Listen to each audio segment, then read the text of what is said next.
Okay, so I'm going to be talking about our Community Safety Charter, and it's actually been a year today that we launched it at the beginning of neighbourhood of ASB Awareness Week last year. So what is the Community Safety Charter and what are the aims?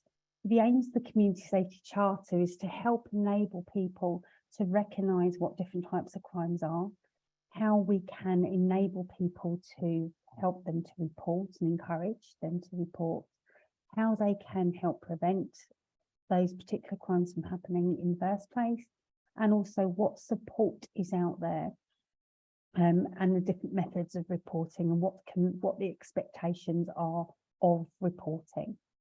So we're looking to increase community resilience, improve communities' feelings of safety and reduce incidents of the crimes.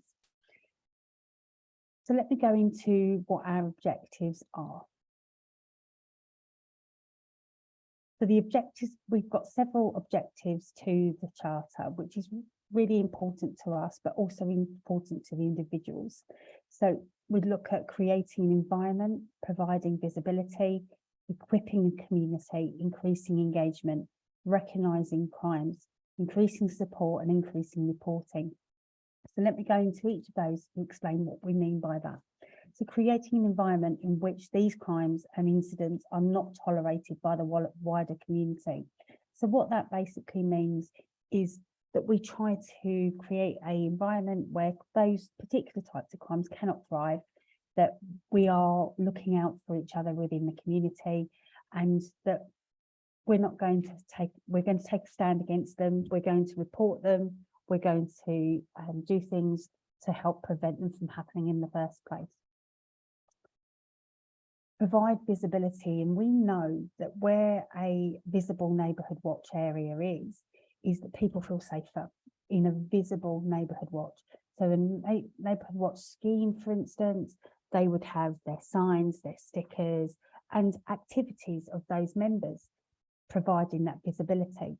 In other areas, such as businesses and schools and colleges and other institutions and organisations, in the Community Safety Charter, we have posters to say that they're pledging to promote the Community Safety Charter, that they're promoting, that they're going to enable all of these different pledges that we'll go through in a moment.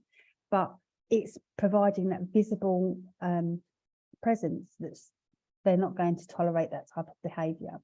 So it's important that we actually are showing that we are displaying these posters and showing that we are not going to tolerate this type of behaviour. And what we do is we equip a wider range of community members with raising awareness and specific types of crimes. So in the first year, we've looked at harassment, street harassment, and we've also looked at antisocial behaviour and indeed hate crime as part of the Community Safety Charter. But then part of that then looks at enabling people to, once we're recognising what those crimes are, that we're actually also enabling people to know what to do if they come across, witness, or are indeed victims of those particular types of crimes too. Increasing the engagement of our volunteers, community members, organisations, having a collective point of view and a collective approach really enables us to have an active stance against these types of crimes and keeping our public areas and public spaces safer. Being able to recognise and prevent crime is really important, especially around antisocial behaviour, because sometimes we think, oh, a group of children, young people walking around, is that antisocial behaviour, or is it just a group of young people walking around? You know, we have to be able to equip community members to recognise what the real signs of antisocial behaviour are and who that can be reported to. And increasing the support offered to victims. So we encourage our members of our Community Safety Charter to understand what is available in their locality and who they can be referred to, because often local charities, etc., dealing with different types of crimes can also be that referral, but be referred to them to offer that local support to that person or people. And then increasing of reporting. We've been hearing this week, and we always hear about it ourselves, the importance of reporting crime. So in order for police, in order for councils to act upon reports of antisocial behaviour, they need to know about it, because believe it or not, none of us are mind readers. And often we also look at whether or not, if we are reporting, nothing gets done. But if we're reporting and more people are reporting, it identifies the impact it has on a community, identifies what that is. And so extra resources can also then be applied for if it's showing that there is an impactful thing on the community. And so extra resources such as police, such as extra patrols from councils, etc., are then put into place because they're understanding the impact. So they're the objectives of the Charter. And for everyone that signs up to the Charter, and it can be individuals, it can be Neighbourhood Watch, it can be businesses, colleges, councils, MPs, police and crime commissioners, everyone and anyone can join our Community Safety Charter. And to do that, we ask them to pledge 4 different pledges, and it's around promotion, enablement, reporting, and what support is out there.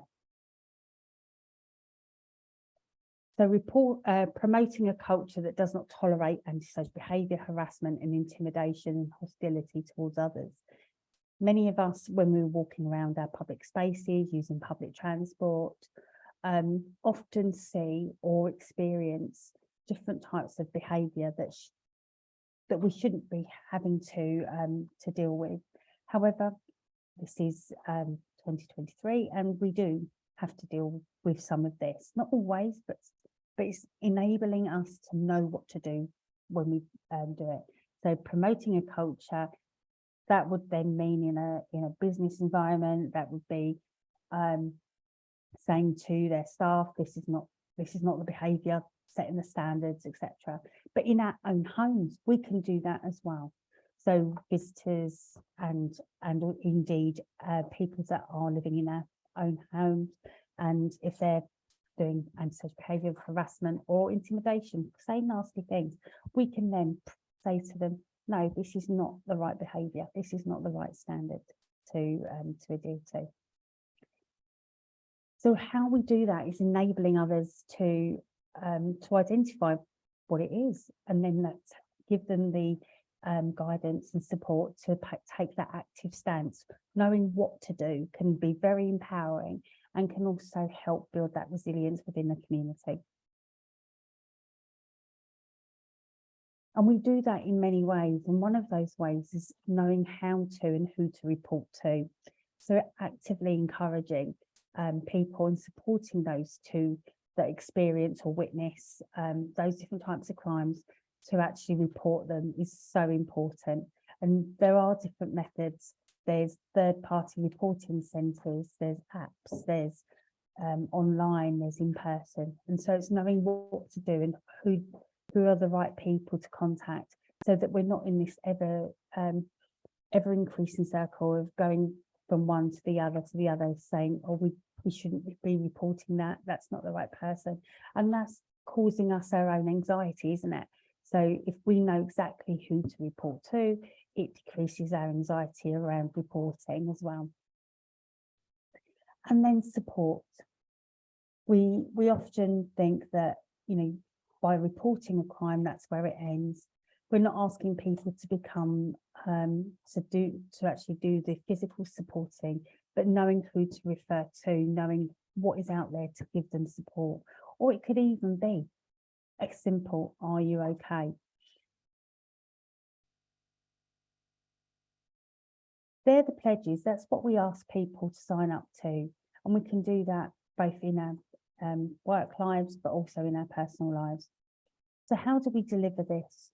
Well, we've got a easy sign up process, and all you need to do is go to our website, go to ourwatch.org.uk/charter, and you will receive a welcome letter, individual pledge sheet, so just little sheets that you can print out and put onto social media or across, and take a photo and say that you are promoting the Community Safety Charter, you are supportive of it. And also we have a printable poster. So if you do want to display the poster, we encourage you to do that, that you can print that out and put that in a prominent place if you're a business or if you are an individual.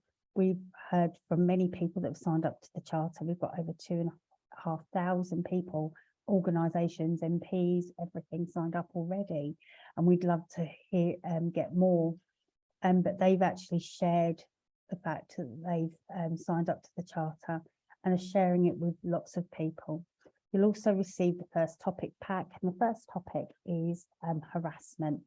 And I'll go through what those packs look like. So the topics that we cover are harassment, hate crime, antisocial behaviour, becoming an active bystander, dealing with that confrontation, and how you can lead the change within your community.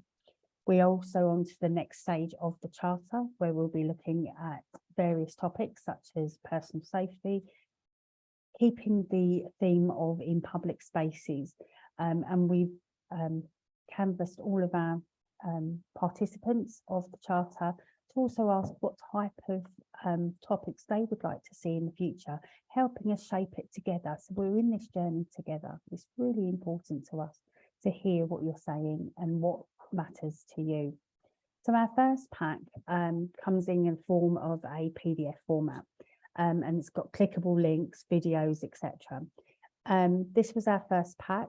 It's gone down really, really well, and we also share links to various training programs, bystander training, such as the Susie Lamplugh Trust stand-up training, and all of this is free of charge. We don't charge for any of this. It's about highlighting these types of crimes and helping you to help yourselves and others in your community to know what to do. So the first pack is harassment. You get a pack every 2 months. So we're not going to bombard you with lots of emails. We give you relevant information regarding our Community Safety Charter topics, and we also invite you to things like this with their webinars.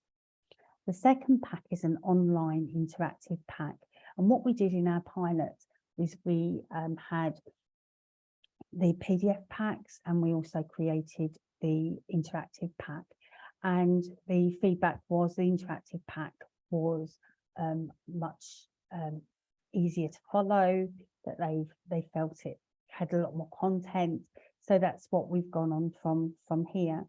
So this one here is around tackling hate in our community. It's an interactive platform, easy to navigate. There's videos on there. There's recognising what hate crime is, or an incident, and there's a series of scenarios that you can choose whether or not it is a hate crime, not a hate crime, or you weren't too sure. There's an explanations as to what they are and why they are those. So it's a really good way of understanding what a hate crime is.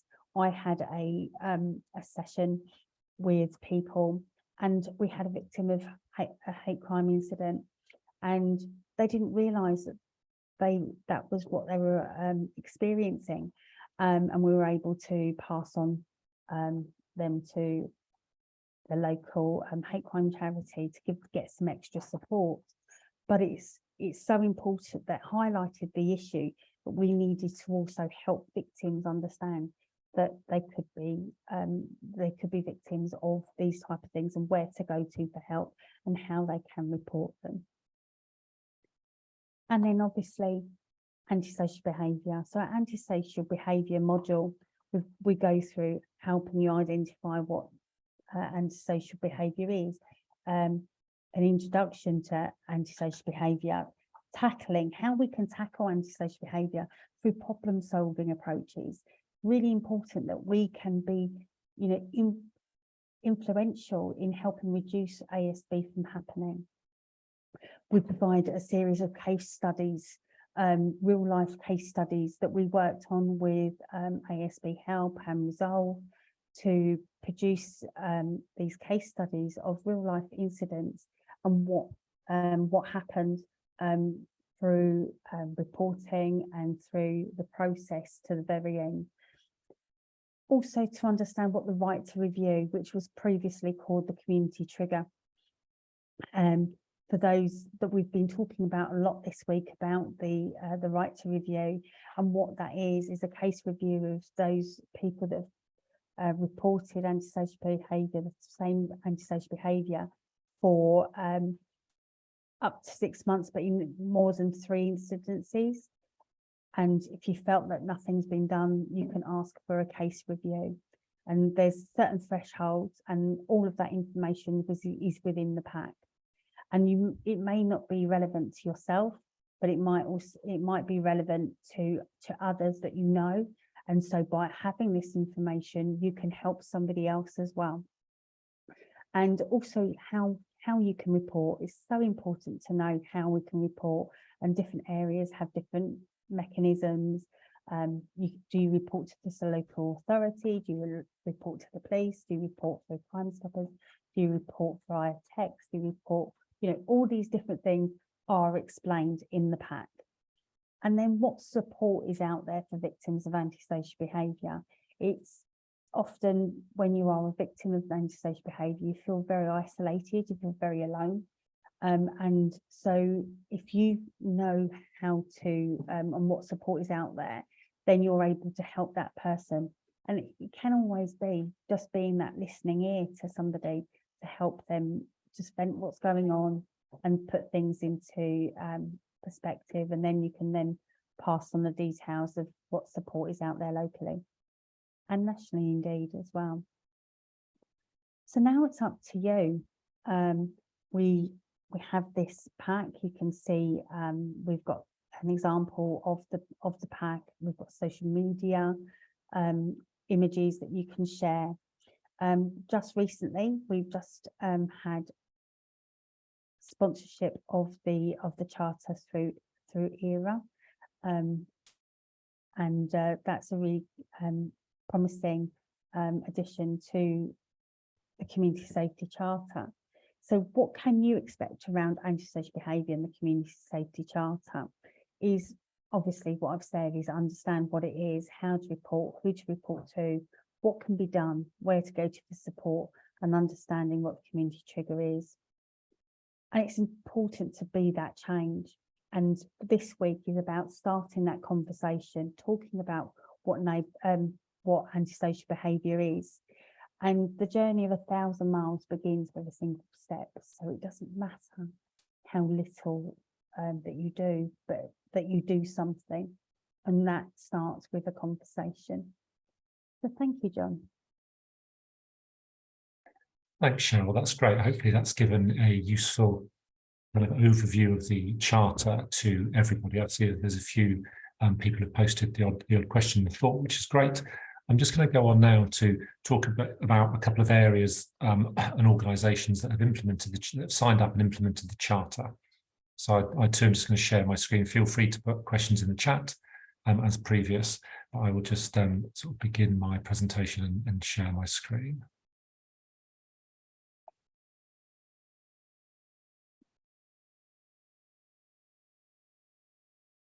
So this element of the charter is just, as I mentioned at the beginning, is just about kind of how it's been implemented in some areas and how it has been used and what's happening with it. So first of all, I'm going to just reiterate some of the points that Cheryl made. It's been picked up and taken up by numerous organisations. So certainly local shops and retail areas have taken this on in some areas. And so then sort of where there's been concerns about ASB, some groups, as I say, kind of like some corner shops have got together and have just found they are communicating more and are putting forward a more consistent front with local people, and that their local neighbourhood watch has got involved with them as well. So these are just some of the kind of areas that we've certainly had schools and local organisations join. And one of the key factors of this, as it says in the slide, is it provides a link between the local community, both the residential and the non-residential. I think that's always been something that we've not really managed to crack, particularly in Neighbourhood Watch. Is obviously local shops or retail areas or even businesses are part of a local community, but it's not something that we've been able to link up particularly well as part of Neighbourhood Watch, because that tends to be focused on residential. But as I said, and as Cheryl mentioned, we've had a couple of police forces sign up and implement the Community Safety Charter, several PCCs and MPs, schools. I'll come on to one of the universities which has taken up the Community Charter and is implementing it within the school, within their university. We're also shops, businesses, as I say, both local and large corporations. ERA, as Cheryl mentioned, has signed up to the Community Safety Charter, and they are using elements of the training and the learning for their staff. So one of the ways they picked up that, so they're having some sessions with their staff around what harassment looks like, antisocial behaviour, and those kind of things as part of their development for their staff, but also making sure that their staff are equipped both internally and externally. So whether they're at work or in their community, are skilled up to be able to address the issues and the crimes that the Community Safety Charter talks about. We've also had lots of individuals sign up, and I hope everyone on this call and on this webinar will sign up to the charter. That would be great. We've all had, as I say, local organisations, even down to a table tennis club, that has kind of used that in some of their materials out to their members, again, as a way of supporting and as supporting their members when they're not playing table tennis, but in their community. So that's just a real kind of breadth of who has signed up to the charter. As Cheryl said, the key part of this is around sharing information and support. So people, individuals or organisations and business don't feel on their own. We know antisocial behaviour can be a real blight in lots of retail areas and in lots of communities. So this is something that people can come together and have a shared understanding and a shared approach to how they would deal with it, whether that's around the bystander approach or asking people if they're okay if they've witnessed that, and also just showing that those shops and those communities want to stand up to and do something around antisocial behaviour and community crime, which I think we all know can be endemic and can be really detrimental to an area, but often people aren't quite sure about what to do, how to do, but want to do something. And this provides the charter provides a real wealth of information of small actions as well as bigger actions and reporting that can have a real impact. So as I said, the key to this is that it's within a community, it can lead to shared events, projects and effort between residential and non-residential members of a community. Certainly from some of our proactive volunteers and members who have used this locally, either with schools or local retail corner shops or bigger retail things, they've reported that it's a bit like pushing on an open door, that once you've managed to talk to and made an approach to those associations and groups, those groups are really positive to take part and get what they can from the Community Safety Charter. And again, feel as though they're part of something broader and responding to community crime, which, as we know, with the huge cuts to the police over the last few years, it's something that police haven't always been able to prioritise. And certainly police officers that I speak to are really clear it's something they would like to do, but they have to spread their resources thinly. And certainly in some communities feel as though they see so few police. And obviously we've got a choice then. We can either moan about the fact there's no police there, and I think it's fine to report that back to the police and PCCs about increasing police presence, but it's also possible to do something as an individual or community to enhance safety and address some of that community crime ourselves. As I said, I'm just going to give a couple of examples where the Community Safety Charter is being implemented and what that looks like. So the first one is in Devon and Cornwall. So we have a specific project in Devon and Cornwall commissioned by the Police and Crime Commissioner, who was really keen to use the Community Safety Charter as a tool to gain some trust and engagement with local communities where there was a real a lack of support, a lack of confidence in the police. We know that's a national issue, but in some places it's far, far higher than others. So the PCC and the police identified Paynton on the southwest coast as an area of high crime and deprivation, and I think it is one of the, on some of the wards there, have some of the highest indicators of crime and deprivation across the UK, as do many seaside towns across England and Wales. So that was the focus.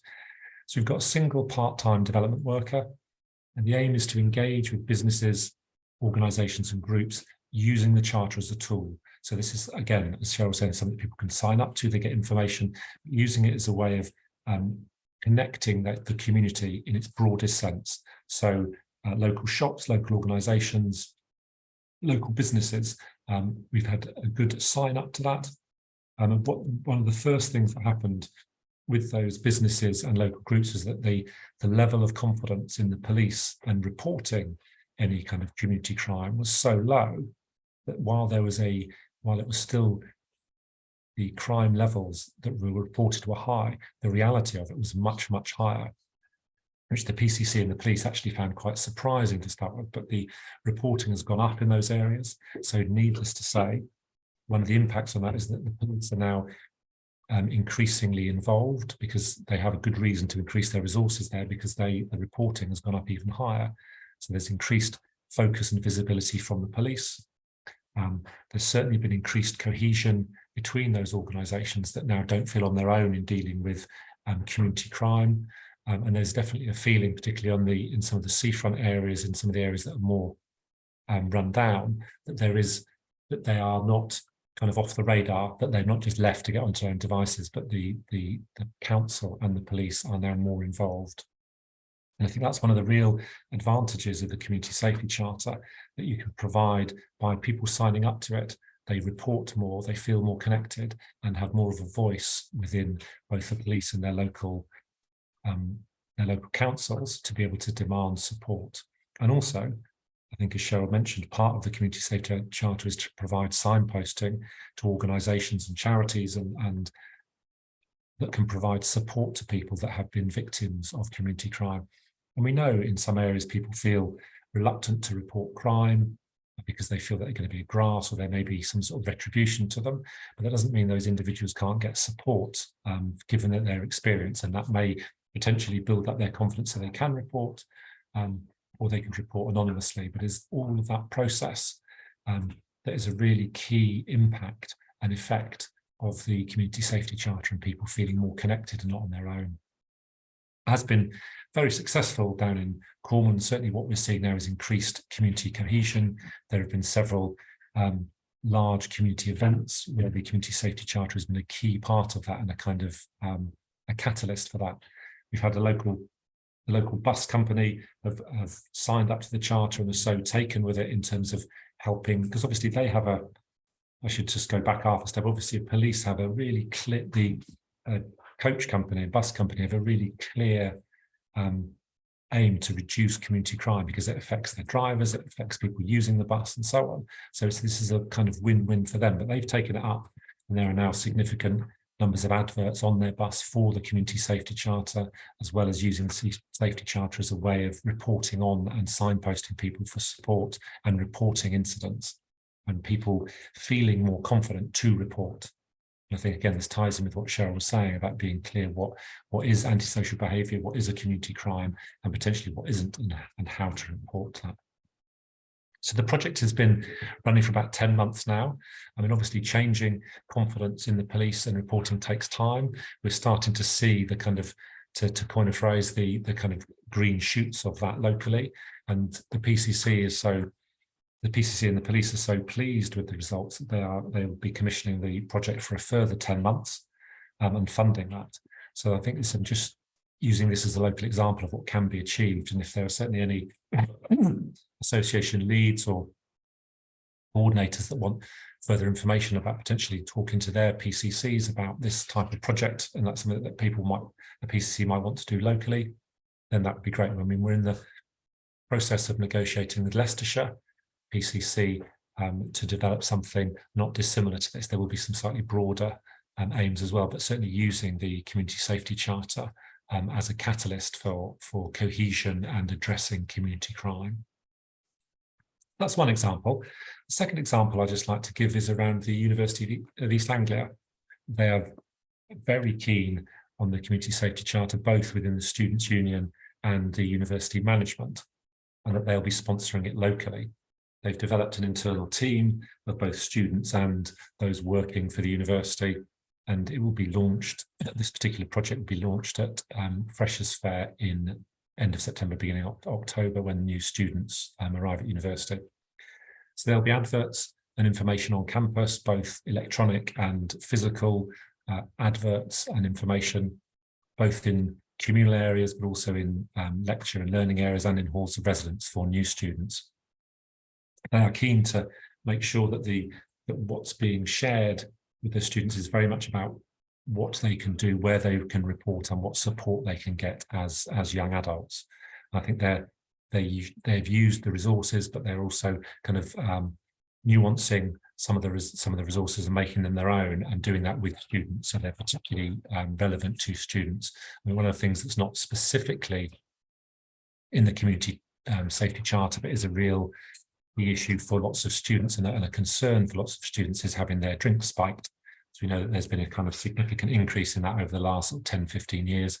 And so they'll have some specific information about that as well, because that's what's particularly relevant for students.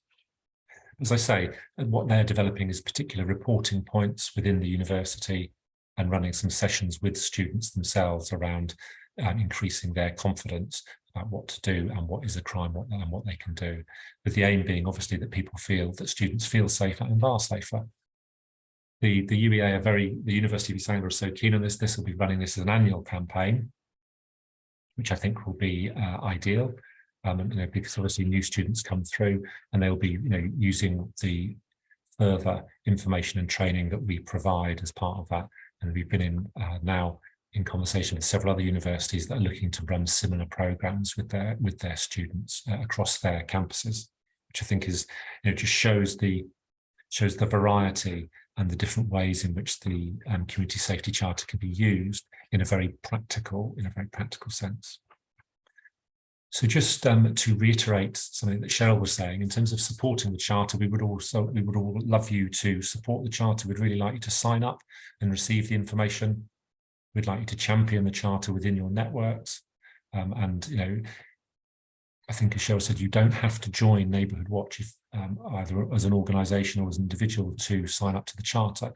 We would like you to, but that's not required. And in some ways that can be quite helpful as a bit of a selling point to businesses and shops and that kind of thing. They're not signing up to be a member of Neighbourhood Watch, but they're just signing up to get this information and take part in the Charter and support it. And the other thing we'd ask you to do is to champion the Charter within your areas, within shops, organisations, individuals. We have got material, as Cheryl mentioned. And as I said, we've had reports from several association leads and local coordinators that said it with the information, and it's such a win-win that it is like pushing on an open door, which I think is about as good a recommendation as you can get, I think. I mean, just in terms of other things that you may be interested in that are connected to the Community Safety Charter, our Are You OK campaign supports that around tackling street harassment. This is something that we can all do, asking someone okay when the harassment has ended, making sure that you are completely safe to do so, but supporting people and the really positive impact that can have. We've got fuller bystander training that we deliver in association with the Susie Lampley Trust, and around other things that you may be interested in joining with our Cyberhood Watch as well, around cybercrime and fraud. The final slide, which you don't need to see, but I will send out with all the rest of the slides, is just the links to our website and our Community Safety Charter. So on that note, I will cease sharing my screen.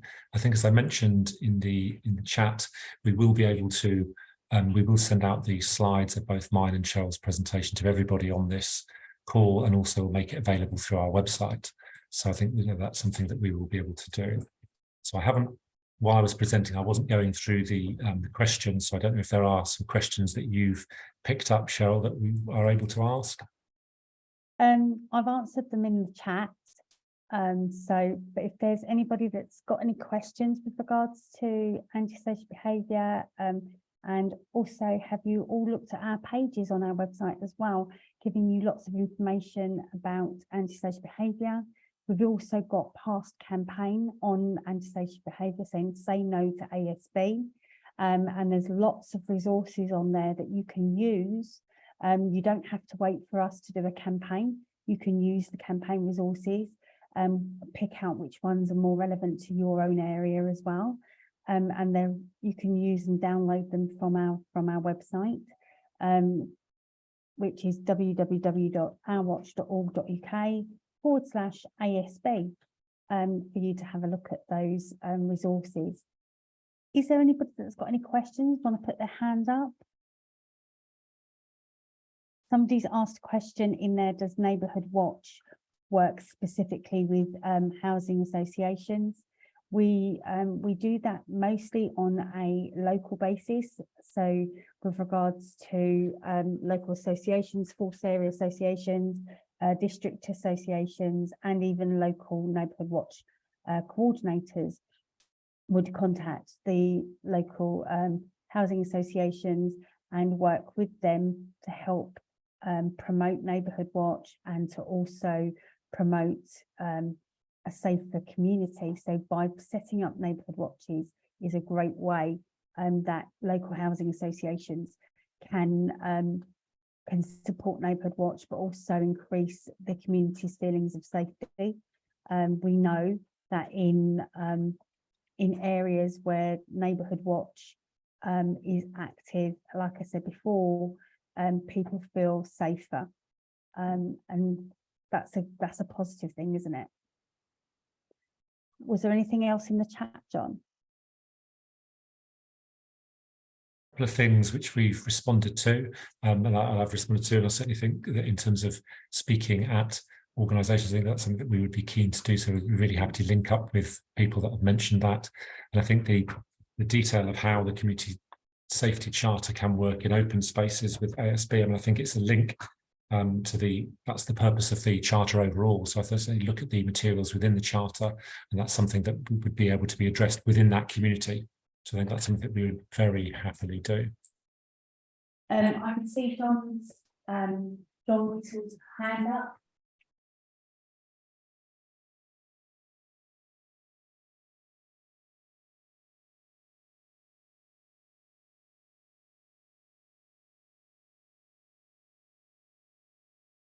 John, if you can unmute yourself. Yeah, I did try, but you barred me from doing it, so I couldn't. You're all good. It was locked out. I kept trying with the space bar and the other thing, and I just got nothing. Well, we can hear you now. So it's a little bit of a comment rather than a question.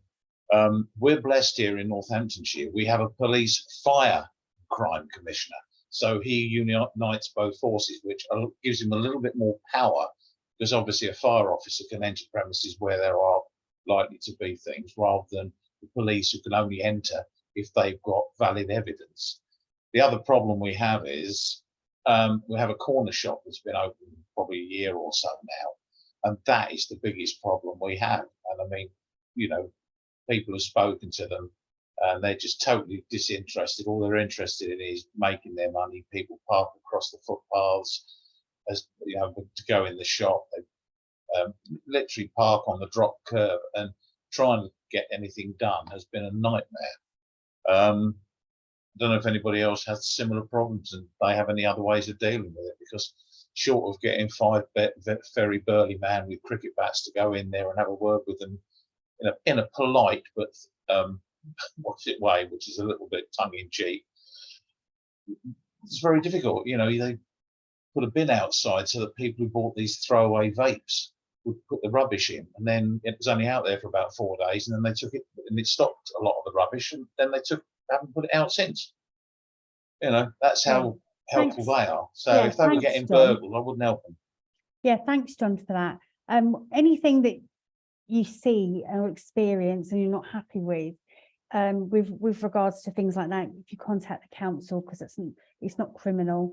And I know it's a difficult situation, but that's why the charter is so important, because it helps you identify who to report to and how to report to them. And again, if you're not getting the support, etc. afterwards, then you can use the community trigger. So what we do encourage for everyone, so that we can make sure that everybody's questions are answered, if they can put them in the chat, that's really, really great. If they haven't got the facilities to do that, then do put your hand up. John, was there any other questions? I've got a couple of questions, one which relates to what you were just saying to John, certainly within areas, if shops, I mean, certainly the majority of coordinators that we've spoken to have talked quite extensively about local shops and corner stores being quite keen to sign up for the charter and act on it. They've obviously got quite a tricky balance to have, because, as you know, some of the people that might be causing an issue are also their customers. So that's quite a tricky balance for them. But certainly in some areas, by having those conversations with local shops, a kind of happy medium has been able to found, where, for instance, as John described, they may put additional bins out as a way of kind of making sure there is less mess, but also not wanting to obviously reduce their own profits, but kind of getting to a shared response has been very successful in some areas, which I think has been really useful. I mean, we know with some councils, they have different levels of resources supporting things like community incidents, depending on whether it's crime or not, and the same would go with the police. I mean, we've had one query about parking. I think this is, I mean, parking is a bit like antisocial behaviour. It depends where it is, depending on whose responsibility it is. So where it is a criminal offence, so for instance on zigzag lines, then that is an issue for the police. But if it's about parking illegally, then it may well be an issue for the council, which really does not help the person that posed that question, who that's a particular issue for because of their site issues. But again, it's something that would just need to be reported. The issue, as we often hear from the police and local councillors, if those issues are not reported, then they are unlikely ever to get resources from whoever is responsible. I'm not saying those resources would necessarily be forthcoming, because it's different across the country, but without reporting, then those issues are almost never going to be highlighted to a local council or to the police, and therefore gain sort of go up the priority list, so they do get some action on it. I mean, we do hear of lots of situations where either the council or the police haven't responded in a way that people consider reasonable, and that is absolutely right. We know that's kind of rife across the country. We also hear lots of examples where the police have been really innovative outside councils and address things like fly tipping and various other things, which has been really positive. So I think, there are elements of really good practice, but there is plenty of examples where, particularly around resources, that people haven't got the response that they've wanted. And I think that, again, I would reiterate, that's the importance of reporting. I mean, at the moment, just responding to one of the other questions, we haven't got a child-friendly version of the safety charter. That's something that we could look at. I mean, we would not want to do that ourselves. We would want that to be done by young people and those that work with young people, because certainly myself and other people, I'm far too old to think that I understand or would recognise what young people would find attractive and reasonable. But those who work in that field and with young people would be much better placed to do that than ourselves. I think we have said, in terms of lots of the questions, that all the slides and links within the things that we talked about to this community safety charter, to our website more broadly, and to some other examples will be on all the slides that that Cheryl will send out. So I think that is something that is quite helpful. And I think, yes, I mean, someone's just put something in about in terms of scooters, and again, yeah, I think where there are issues, rather than just, as long as it is either a crime or something that the council will address, then it is certainly worth reporting that to the police or the council. And again, the community safety charter can help both residential individuals and organisations that are in your community to know where to report and how to report, which is a huge part of that, the purpose of that. And I think we've got some of the questions, I think, are kind of repeats of previous questions. And certainly, I think, as Cheryl mentioned, the community trigger is worth mentioning again, where if someone has been a victim of antisocial behaviour, and that's something that they've witnessed numerous times and experienced where they live, if there have been more than 3 incidents that they've reported, within a 6-month period, then they have the right to expect either the local community, the local council should instigate a community trigger meeting, of which that person would be invited to address what those issues are. And I think the important thing, and often in this, is, as I say, is to make sure that people do report and that people take up those resources that are available and those interventions that are available. That's not to say that everyone who reports this will get exactly what they want and the resources will be made available. We know that that's just simply not the case, and for all sorts of reasons. But there are some actions that we can do as a community. And I think as Neighbourhood Watch locally, where people are experiencing and not getting the resources that they want and feeling on their own, that's something that the local Neighbourhood Watch can support them with. So those people don't feel as alone as they might do, but it certainly may not be something that resolves those issues. So Cheryl, I don't know if there are, I've not seen further questions in there. I mean, some just you just mentioned the community trigger, which I think we've just covered. Yes, absolutely. The community trigger is obviously just being changed names this week to the ASB case review. So that people have the right to review that. So if you see, and you can find that out on the council's websites, so it might still be under the community trigger. Look on their search function to find that, but also it'll also come under ASB case review. So do try both of those in the search function on the council website, so that you'll be able to find that. What I've seen on the chat, and it's something that many people do experience as being when they have been victims of antisocial behaviour, is the frustration in the reporting. This is being addressed. This is why the ASB review and action plan has been developed. And so people are listening. Yes, it doesn't go as quickly as we all hope and want to, but people and organisations need to get it right. And it's a long process. Antisocial behaviour can be solved quite quickly, but also it can also be quite a long-term thing. And so what we find as a community with Neighbourhood Watch is that we're in it together. We can tackle things together, problem solve together. And when you're together, as John elaborated, is that you feel less alone, less isolated, and you can actually get a lot of support from your neighbours through being part of a Neighbourhood Watch scheme. We've heard great stories from people that have been victims of antisocial behaviour, telling us, you know, how supportive and how great it's been for them being involved with Neighbourhood Watch, because they feel listened to, they feel called, connected. And that's really important. That sometimes is half the battle. So please bear in mind that Neighbourhood Watch is a great mechanism to help support those that have experienced antisocial behaviour, but also is a great way of bringing together neighbours and supporting each other to help prevent it from happening in the first place. Thanks, Cheryl. That's great. I think for the first time this week, we're going to finish slightly early. I think Cheryl and I will go through all the questions in the chat and make sure that we've answered them. Where we haven't, we will send them out as part of the feedback from all this. As we said, we will send out all the slides to everybody, and then also all the slides from each session this week.